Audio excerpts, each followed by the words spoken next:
Avril Lavigne first burst onto the scene as a rebellious 16-year-old in 2002, hopping around in her tomboy outfits to pop-punk tracks like Complicated and Skater Boy.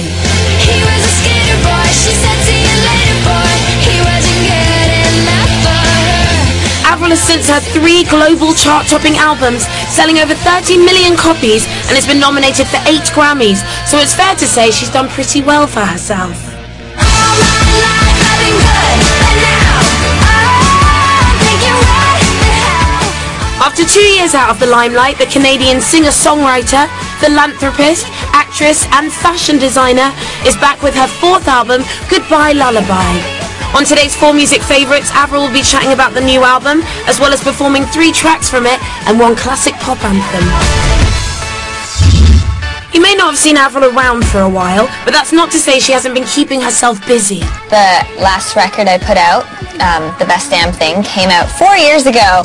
So I was on the road touring for 2 years. In the past 2 years I've been writing and recording and producing, and I've also had some more stuff come up that's very exciting for me. I just launched my own foundation, the Avril Lavigne Foundation, and I'm working with sick and disabled children and youth.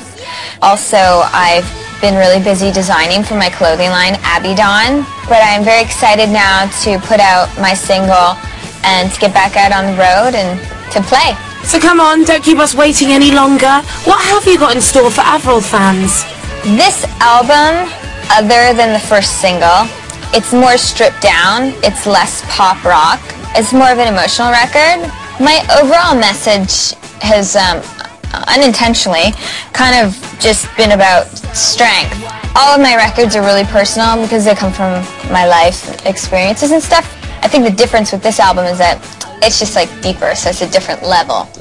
Avril fans concerned that she may have gone all tame over the past few years. Fear not, she still has her wild side and tattoos. Yeah, I have a few small tattoos, maybe like 15. They're kind of hard to see, they're all sort of hidden, but my first one is a star. It is the logo off of my first album. I got it probably when I was 18, so that one's cool, I guess. A lot of my tattoos are matching tattoos, or kind of just the spontaneous moments. Welcome back to 4Music Favourites with Avril Lavigne. The wild child pop-punk princess has been somewhat out of the limelight for the last couple of years. But now she's back with her much-anticipated new album, Goodbye Lullaby. I've always really loved doing acoustic versions of my songs, and I think that was really the inspiration for this record production-wise. My albums have been very produced and very pop rock, a lot of loud instruments and guitars, and that is one side of me.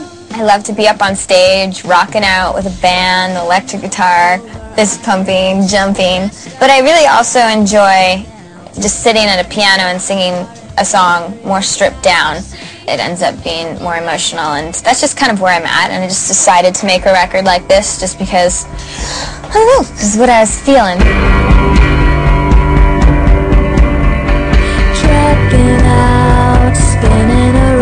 Last year, Avril wrote Alice for the soundtrack to Tim Burton's Alice in Wonderland. I'd heard that Tim Burton was going to be doing his version of Alice in Wonderland, and I got really excited. So I made a call in to Disney and took a meeting with Tim Burton and basically just asked if I could write the song. So I got to see some clips of the film in 3D with Tim. I feel like Avril would have made quite a good Alice, an Avril in Wonderland, if you will. No? Okay.